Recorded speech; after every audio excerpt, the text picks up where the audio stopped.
Boa tarde, caros amigos, sejam bem-vindos aqui a mais uma live no Talk Show da Graça. Vamos desta vez continuar com o nosso curso de jornalismo e a lição número 3 será dedicada às fontes de notícias. Então, sobre a teoria das fontes de notícias, que é um lugar onde habitualmente se produzem ou se concentram informações de interesse geral, vou começar a ler o texto que poderá exprimir melhor do que eu própria, a nível teórico, o que tem um jornalista, um repórter ou qualquer outro elemento da informação ou da comunicação ter em conta para gerar notícias. Portanto, eu vou iniciar a leitura. A explicação para o que eu quero referir é a seguinte. Portanto, até dentro da nossa própria casa, há locais onde se concentram e se propagam melhor as notícias. Exemplos são a sala de estar e de jantar, porque é ali que se junta o maior número de familiares.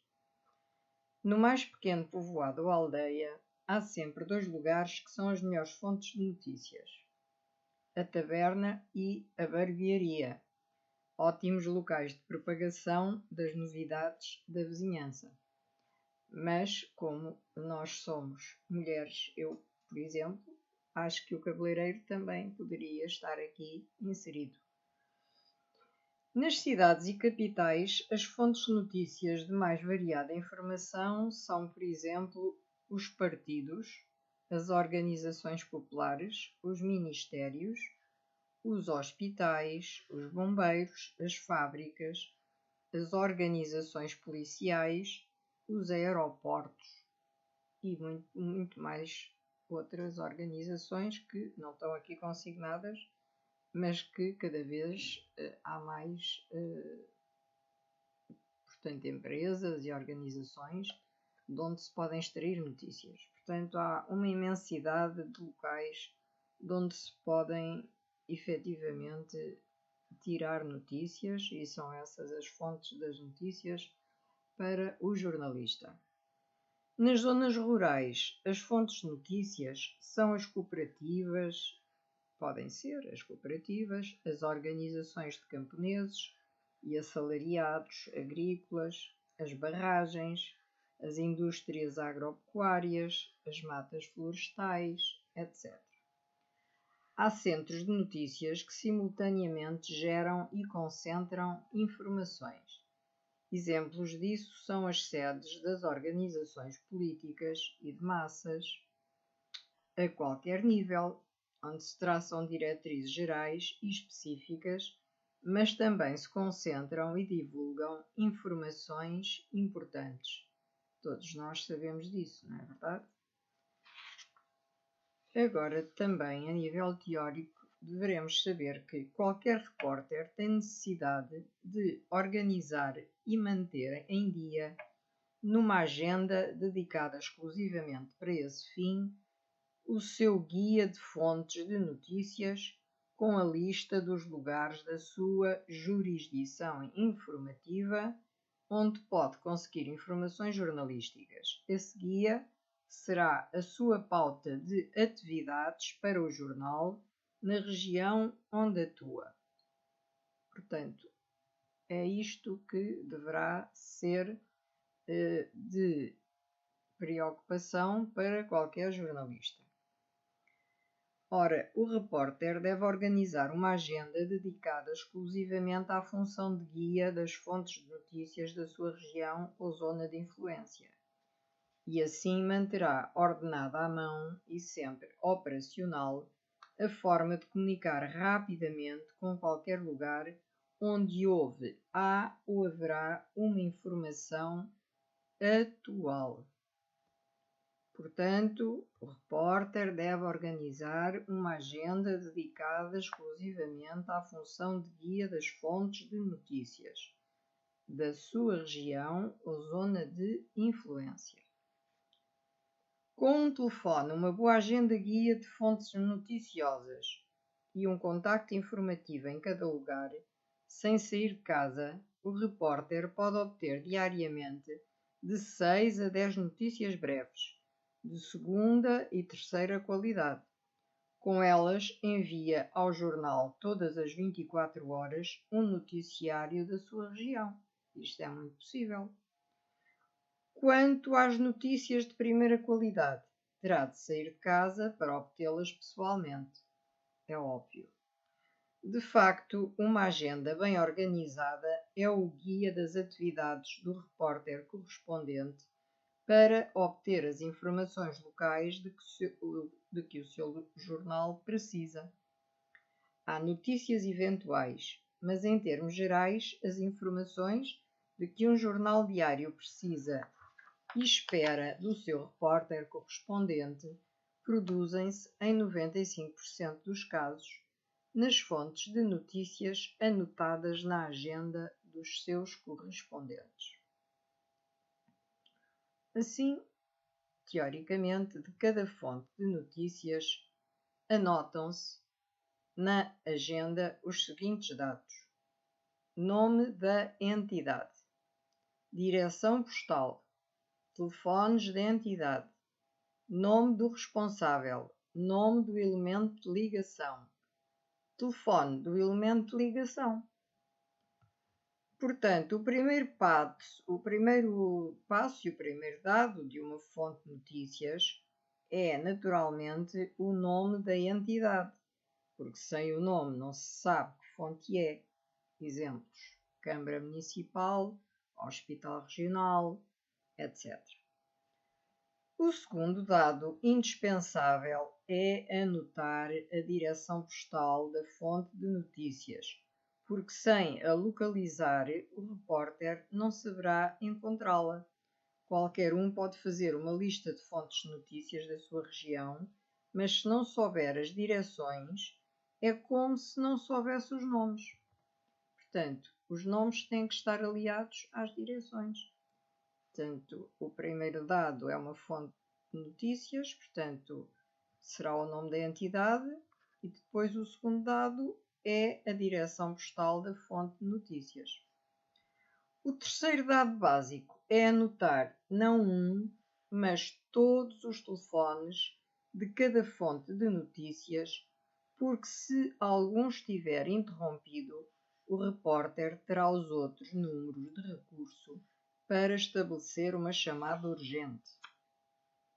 Portanto, os variados números de telefones deverão ser anotados também na agenda do repórter ou jornalista. E o quarto dado é escrever e procurar reter na memória.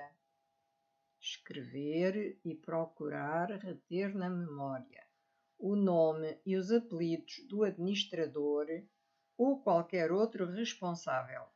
Seria imperdoável que um jornalista não soubesse chamar pelo seu nome a pessoa a quem pede informações ou autorização para publicar uma notícia do seu departamento. Como é lógico, não é? E, portanto, estas são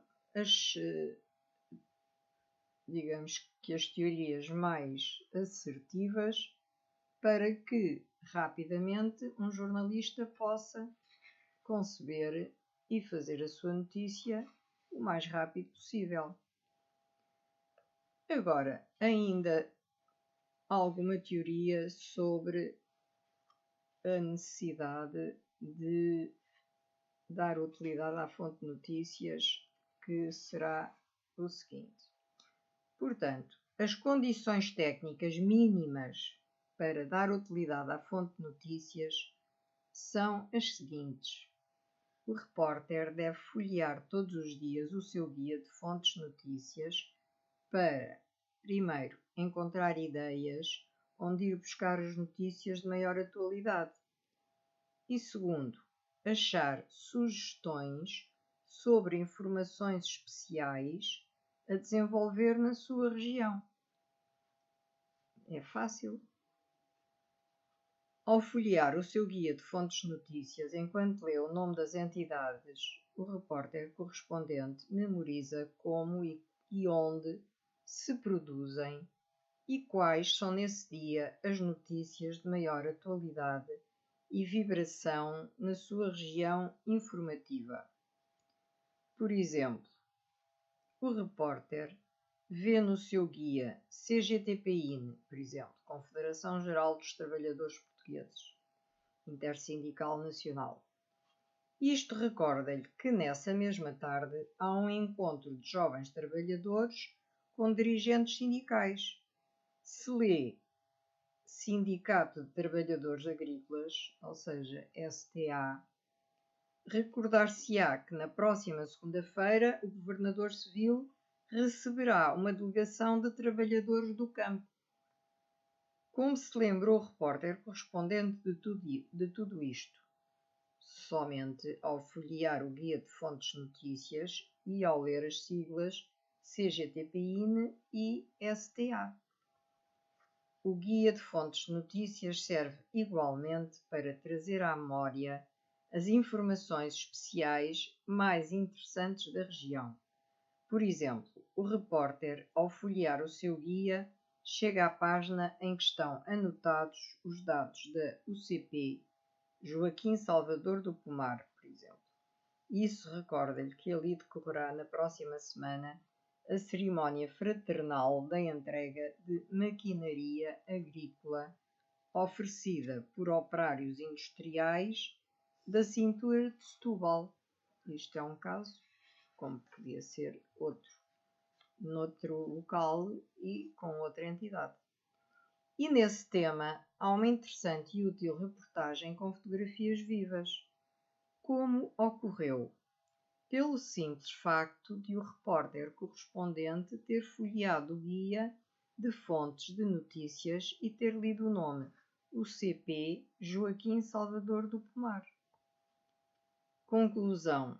A finalidade prática da lição sobre este tema é conseguir que o aluno aprenda a organizar o seu guia de fontes de notícias e comprovar a sua utilidade. Com esta lição, o aluno aprende como se organiza o guia de fontes de notícias da sua região.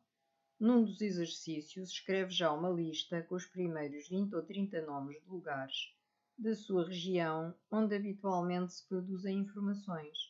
Tal exercício obriga-o a percorrer mentalmente o seu território jornalístico para encontrar onde estão e quais são essas fontes de notícias.